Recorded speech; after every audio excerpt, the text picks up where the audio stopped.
You're watching Rain Knight Gaming. What's going on, everybody? Welcome back to Rain Knight Gaming. I'm Rain Knight, and in this video, I'm going to help you guys some more with some ideas on how to do good in your release events. This one is all about deck building.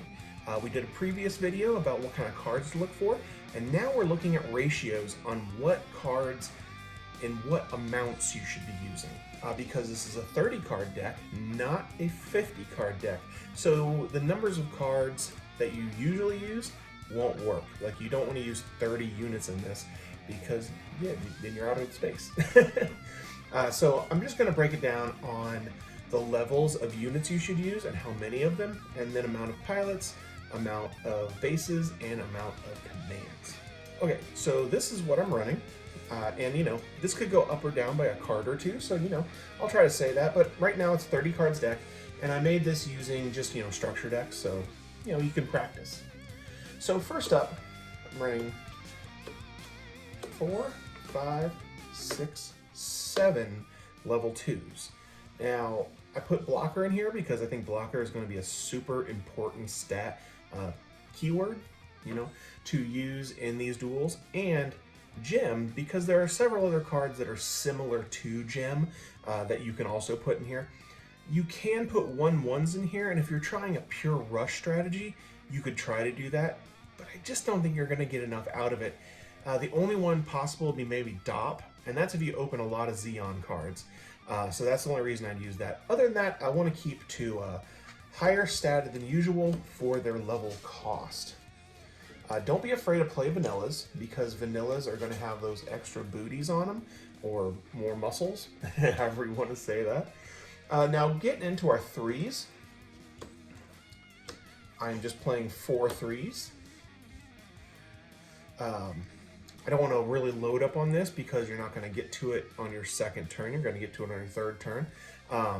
And it's still important cards. They're usually big enough that they can hang around for a little longer. You want to use cards that have blocker in this area or some other kind of effect that's going to let you help control or destroy things on the board, not just their normal stats. So that's what I want to play here. I just want to play 4 of these. You could play 5, you could play 3, but somewhere in the middle there works out. Then 4s. 4 is actually a pretty important number. I think you could definitely bump this one up to 6 or 5 if you wanted to, just because 4 is kind of like a catch-all. It's right before cards get really bulky, and right after things are a little weak. So if you can get good 4s in here, you're going to be real strong moving forward. So that's kind of like a touch spot right there. You could play less of your 2s and 3s and go for more 4s if you pull blockers, just because if you pull early blockers, you're going to be able to survive longer to get to those bigger 4s. Then for 5s, you don't want to play too many 5, 6, 7s, and 8s, just because you don't have the cards that support them. I mean, there are definitely cards like power cards, like Wing Zero, that if you open it, yeah, you're going to play it. But pretty much, I wouldn't sell out on your 5s and your bigger. I would play 3 or 4, and that's your 5, 6, 7, and 8s. I wouldn't bump that up anymore, just because you're just going to die probably before you actually get those cards out. So I definitely keep this to a minimum, unless you just open crazy stuff. But still, sometimes you could just lose before you get to that crazy stuff. That's it for pilots. Now we're just going to play that's it for units. Now we get into pilots. I am playing 6 pilots. I think that's a pretty good number.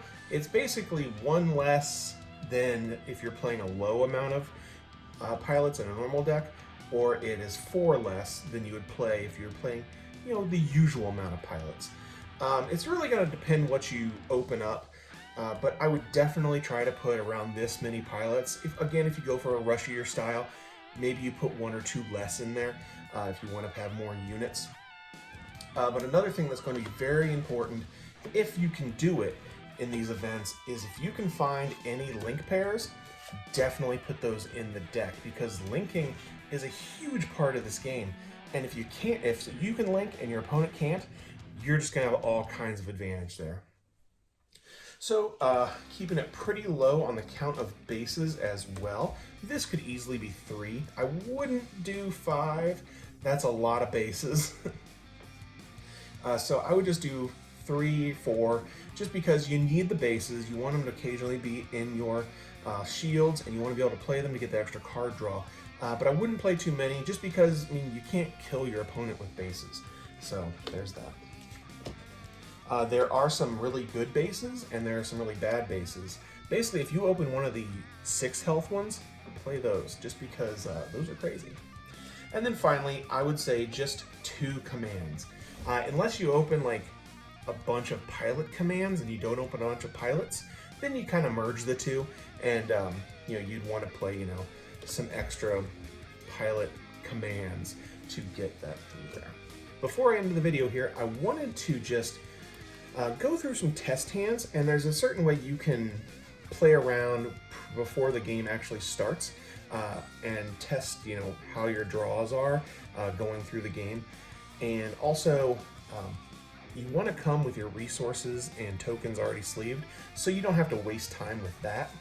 So here, you're not going to make a board. You're just going to put out 5 cards, and you're just going to test what you can play, what you can't play, and where you kind of get stuck. So turn, let's say we're going first. We can't go first, so we draw, and then we pass turn, come back to us, draw. And then, so we're turn 2, so we go bam, play him down, and that's about all we can do. Then turn 2, turn 3, and you can play a base, we get a shield, and then come back, and it's turn 4. So that's one thing, we're a little stuck here. We've got a lot of pilots, and that could be something where if you're running into this and you just have lots of pilots, that might mean you need to take one out. So, you know, that's an option right there. Okay, let's do one more so you guys can just really see what we're doing here. And this is just kind of how you're doing test hands. And I think if you can get up to turn 6 without running out of cards and without doing a dead turn where you're just not doing anything, then, you know, that's pretty good. So starting out here, this is not a good hand, but we've got a mulligan. Boom. There we go. See how we do, better or worse. This is not great. So if we're on first, we draw, and that's really good. So pass his turn back to us, we draw. We're just going to play out 2 of those. So we pass turn again, come in turn 3. And we can do something. We're going to do that. And then we pass turn again, come back to us. We've got more gems, but we've got a link pair now. Boom. Then we pass turn, come back at us, and we can do 5. And then we could also run him out there. Then we pass turn again, come back. Oh, we've got a base. This is our shield. We've got Zwarts now, so we're able to play, you know, him down and then him down, pass turn, come back. Oh, there's a link pair, bam. Then turn, come back, and then we've got a pair. And then we're out of cards. So you can see we actually made it pretty far with, you know, just a couple of cards. And yeah, that worked out pretty good. So if you guys like this video, let me know in the comments down below. And let me know if you guys want any more information about deck building, about other things like that. But that's going to be about it. Here comes this weekend, release event. Hope you guys are ready. And you know what I always say, if you stay ready, you ain't got to get ready. And I'll see you in the next one. See ya.